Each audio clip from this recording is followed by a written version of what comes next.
Apa? Ya, pemirsa, tragis di Banyuasin, Sumatera Selatan ada seorang pria tega membunuh rekannya dengan parang.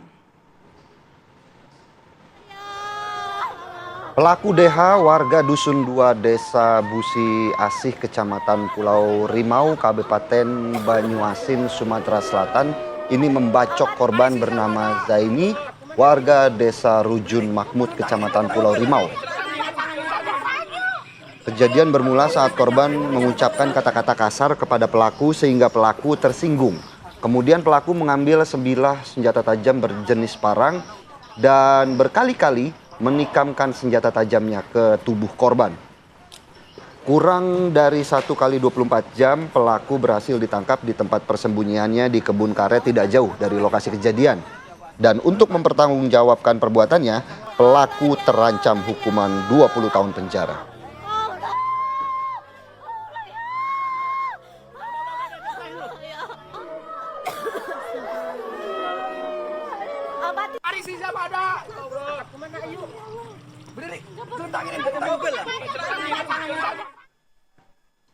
Dan untuk mengetahui bagaimana update informasi dari pembacokan ini, Putri dan juga pemirsa, kami sudah terhubung dengan AKP Teguh Prasetyo selaku Kasat Reskrim Polres Banyuasin. Selamat pagi Pak Kasat.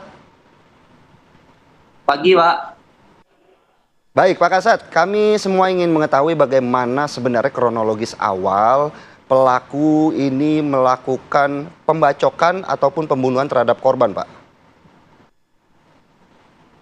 Baik, jadi awalnya pelaku ini mendapat perintah dari Kades untuk menanam bibit sawit di lahan milik pemerintah.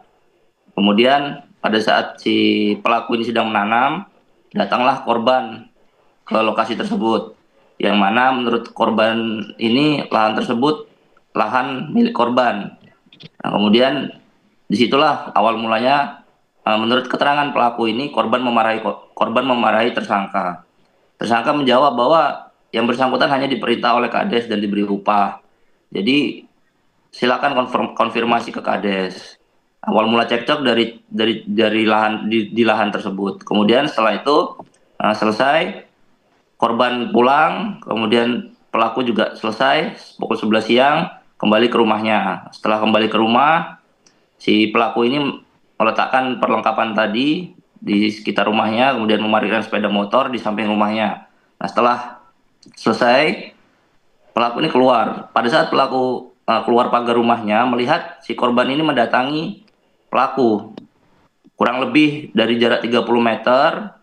Kemudian menurut keterangan tersangka lagi, si korban ini mengatakan atau mengulangi kalimat kasar tadi, memanggil si pelaku dan mengatakan kasar, mengeluarkan kalimat-kalimat kasar. Nah, disitulah kemudian didatangi oleh pelaku, sehingga setelah jarak 2 meter, setelah pelaku menghampiri korban, di situ spontan si pelaku langsung menyabetkan parangnya ke bagian kaki. Nah, kemudian setelah disabetkan bagian kaki, korban ini mencoba memeluk atau mengambil parang tersebut. Namun demikian pelaku malah mendorong korban. Nah, kemudian disitulah akhirnya pelaku membabi buta melakukan pembacaan berkali-kali kepada korban. Begitu kurang lebih, Pak. Baik, Pak Teguh, apakah ada keterlibatan juga dengan kepala desa dalam peristiwa ini? Statusnya apakah pemeriksaan sudah berlangsung begitu?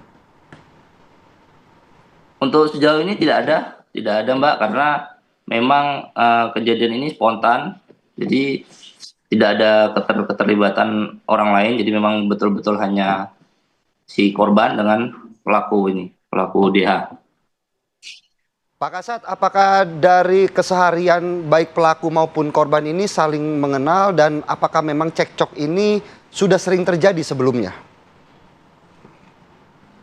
Ya, jadi hasil pemeriksaan memang tidak ada riwayat sebelumnya mempunyai permasalahan atau dendam sebelumnya, tidak ada. Jadi keterangan dari tersangka ini memang betul-betul karena tersangka capek, siang hari belum makan, jadi sehingga ketika dikatakan kalimat kasar yang berulang tadi, dia langsung spontan naik pitam sehingga melakukan perbuatan tersebut. Mungkin juga bisa sedikit dijelaskan Pak Kasat bagaimana kemudian dari kepolisian bisa mengendus tempat persembunyian dari pelaku yang bersembunyi ya di kebun karet. Itu bagaimana kronologisnya Pak? Ya, jadi setelah kejadian kan di lokasi juga tidak begitu sepi, ada masyarakat, sehingga setelah kejadian masyarakat langsung memberitahukan kepada pihak Polsek. Kemudian secara cepat Polsek segera ke lokasi untuk menyebar mencari pelaku yang kemudian akhirnya bisa ditangkap pada saat pelaku ini bersembunyi tidak jauh dari lokasi kejadian pembacokan tersebut. Oke, kalau untuk sanksi yang menjerat pelaku ini apa saja, Pak? Jadi dari kami menggunakan pasal 351 ayat 3 dan atau 338 dengan ancaman hukuman maksimalnya 7 tahun dan 20 tahun, Mbak.